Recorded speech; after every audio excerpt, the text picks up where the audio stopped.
Is it time for recess yet?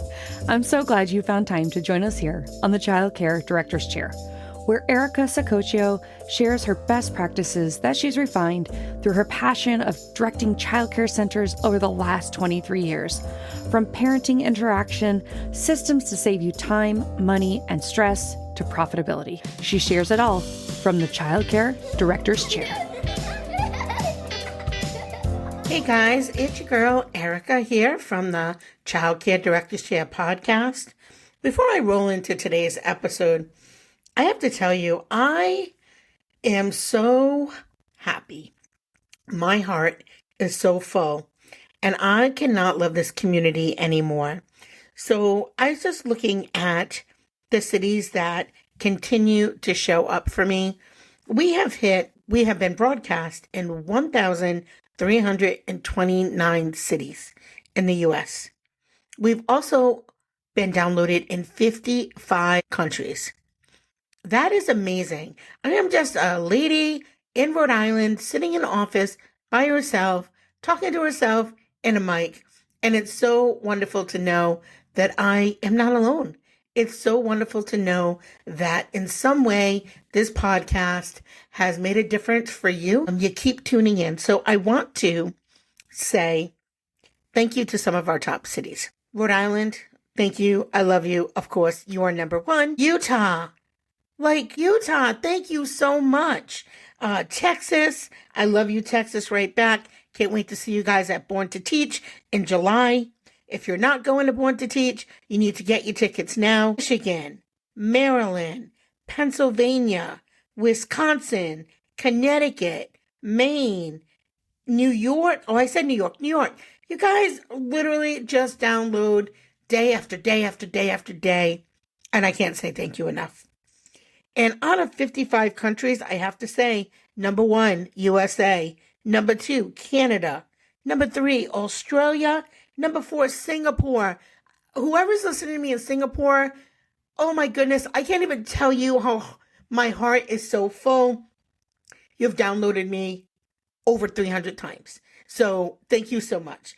And the Netherlands. So I'm sorry, guys, to just take this little bit of time of your podcast time, but I would be remiss without letting you all know how important you are to me. So without further ado, let's hop into today's episode. We're going to talk about finding the perfect childcare professional for your team, and I'm going to give you 8 out-of-the-box tips because I know finding the right professional is so important to the success of your business and also your own sanity. Life is so much easier when you have the right team in place, and so I want to help you with that. So the first thing is obviously you've got to find them, and that's going to start with creating a compelling and reflective job description. Now, I want you to think beyond, the basic job responsibilities of being a childcare provider and include your organization's mission, your culture, your values, and make sure that the language that you use in your job postings resonates with that type of candidate that you want to attract.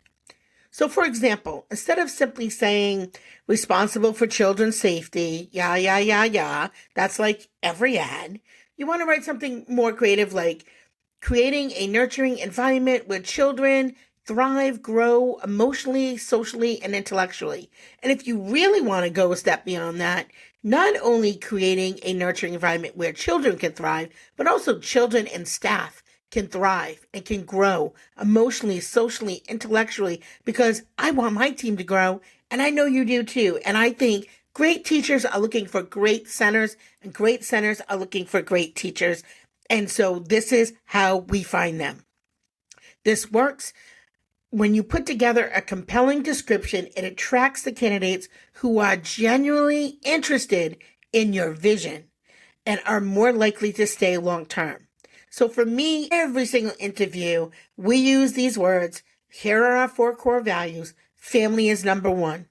And that includes my staff family, my own family, my parent families, my children. Those are all in my hub of family. I talk to them about my community. My community is important. I'm very much community-based program. And we're not a nonprofit community-based program. I'm a for-profit program that makes sure that I give back to the community, that gives back to me and has given to me for the last 26 years. It's so important. As a child care center, you are an integral part of your community. You need to recognize that, and you need to make sure that you are giving back and that you're interacting with the community. Number 3 for me is also passion for teaching. I want people who are excited to show up on Monday, who are excited to show me the new science project that they just came up with, or the new board that them and the children put together. Hey, it's Erica here, and I've got something super exciting to share with you. If you're in the world of early childhood education, you cannot miss the Early Childhood Empowerment Conference. And I'm not just saying that. Trust me, this is where the magic happens. Over the course of 3 days, we're all about learning, connecting, and reigniting that spark that brought you into the field in the first place. And let me tell you, this conference is packed with goodness. Day 1 is all about leadership. We've got 5 incredible presenters who will walk you through the business side of running your program. Plus, it's more intimate, a retreat-style day with only 80 administrators, so you'll get tons of face time and an opportunity to connect. And to close out the day, a fun, hilarious comedy show and dinner with Jay Yoder from the Board Teacher Comedy Tour. He graces the stages all over the country. Day 2 is a day full-blown conference with 50 vendors, 14 amazing speakers, plus 2, not 1, but 2 keynote addresses that will leave your head full of fresh ideas. Oh, and did I mention, you can also get a free professional headshot. You can even hop on an ECE podcast and share your expertise with the world. So much fun packed into one day. And then day 3, you get to relax. We're heading over to Urban Sweat, where you can treat yourself however you want. Whether you want to unwind in a Himalayan salt cave, you want to get into a yoga class, or just enjoy a relaxing massage, you will leave totally recharged. You can book your services directly with Rafa and pick exactly what you need. So are you in? Don't miss out 3 days of empowerment, inspiration, and just pure connection with your ECE community. I can't wait to see you there. So let's do this. Links below. See you soon. Who excited to tell me about the workshop that they just took and all the great things that they're going to be able to implement in their classroom. And then number 4 is professionalism. I let people know right up front, I expect you to be professional. I expect you to dress in the dress code. I expect you to use good language. I expect you to be a professional person, not only in our building, but outside of our building, right? How you represent yourself as a person overall. And so I let folks know that right up front. So you need to do the same, and that's going to help you find the right fit. Do not be tempted on just getting a body to fill ratio. That is going to cause you more headaches than problems that it solves. Now, number 2 is, may not be so super out of the box, but I just want you to think about it. How about a day in the life experience? Invite a potential candidate. Now, this is somebody you've already vetted, that you've asked them to get the clearances, and you are just about ready to offer them a job. But before you do that, one final step really should be invite them to spend a few hours or even a day shadowing your team. This gives both you and the candidate a chance to evaluate if there's a mutual fit. And pay attention to how they engage with the children and collaborate with your staff, and also how they handle different situations. Now, there's a few things I want to say. 1, when you do this, you want to let families know that you have a potential candidate who has been cleared to be in the room with the kids, that you're going to try them out and see how they fit. Let the families know, because they also will love the opportunity to meet this person, because they'll also give you feedback whether they think it's a good fit or not. Now, sometimes when you have people come to observe the day, make sure that you explain to them what the point is of observing the day, so they don't just stand in the corner thinking that's what they're supposed to do. Be very specific as to what you're looking for. This allows the candidate, here's why it works. It allows the candidate to experience the work environment firsthand, and it also helps you assess the interpersonal and practical skills in real time. People can tell you that they love on children and that they're great at classroom management. You need to see that before you make an official proposal to hire. Now, will they know everything on day one? No, but you're going to be able to know whether they are going to fit with your school. Number 3, assess emotional intelligence, not just IQ. Like, it's great that they have an associate's, a bachelor's, a master's, a CDA. That's all great that you have that, that IQ of, here is all the classes that I've taken. Here's all my knowledge that I've captured. But during the interviews, I need you to focus on evaluating their emotional intelligence. Ask situational questions that require the candidates to demonstrate empathy, conflict resolution skills, and emotional regulation. For example, can you tell me a time that you had to de-escalate a situation with a child or a parent or a coworker? See if they have any skills around there. And then again, when you have them come in for that in-person interview, shadowing, etc., you want to look and see, do they have empathy? Did they address that child who fell down and got a boo-boo? Did they help the 2 children who were arguing over a toy in the block area? You see, high EQ is essential in childcare because it enables the staff to navigate challenging situations and build positive relationships with the children, parents, and other team members. So this is a great way to see not only do they have the skills in terms of practical knowledge, but also emotional knowledge. Number 4, incorporate role-playing into the interview process. Conduct a role-playing scenario where the candidate has to respond to common childcare situations, such as managing a tantrum, or addressing a conflict between children, or explaining an activity to a child. See how they react. Are they good at thinking on their feet? And are they able to use creativity to solve problems?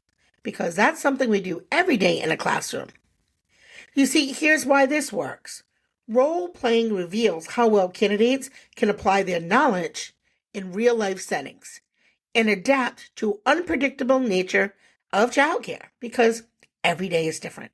And you know that more than anyone.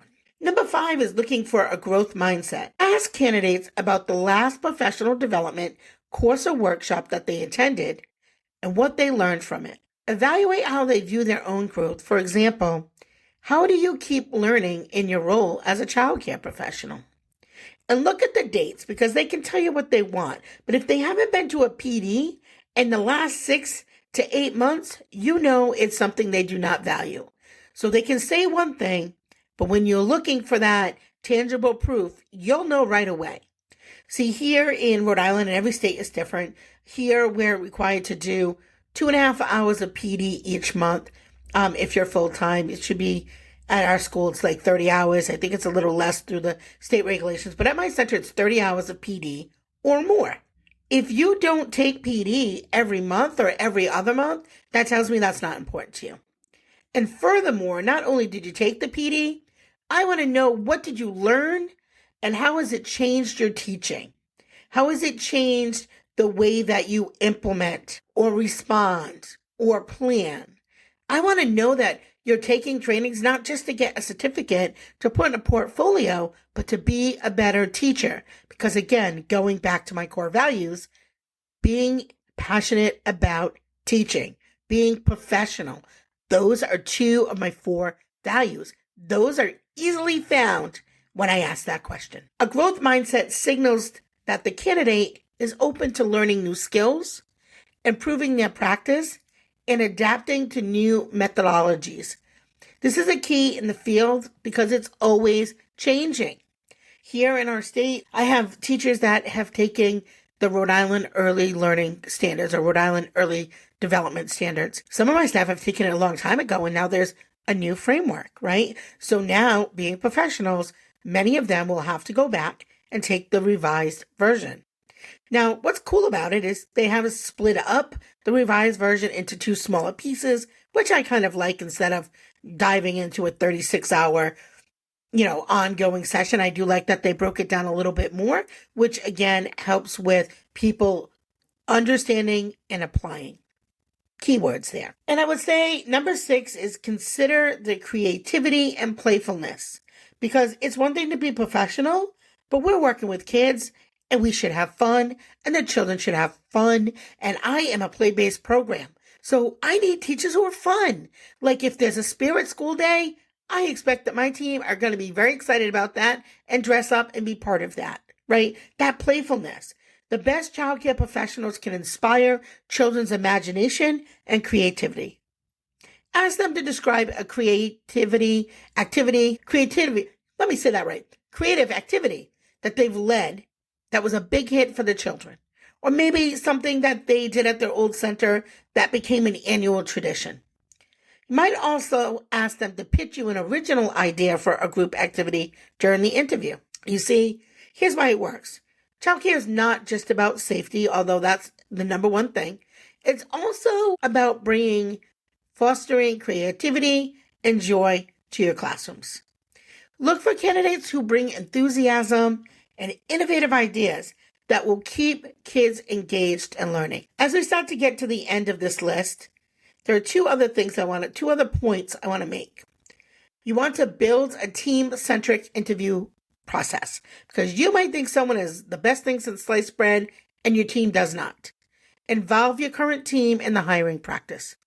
Have candidates meet with the other staff members and conduct a panel interview. This ensures that your team is on board with the new hire and gives you insight on how the candidate collaborates with others. And lots of big centers already do this, but little centers don't. Team collaboration is essential in childcare settings. Involving your staff ensures you select someone who meshes well with the existing team and team dynamics, because we know when your team's not happy, no one is happy. So make sure you keep your team happy.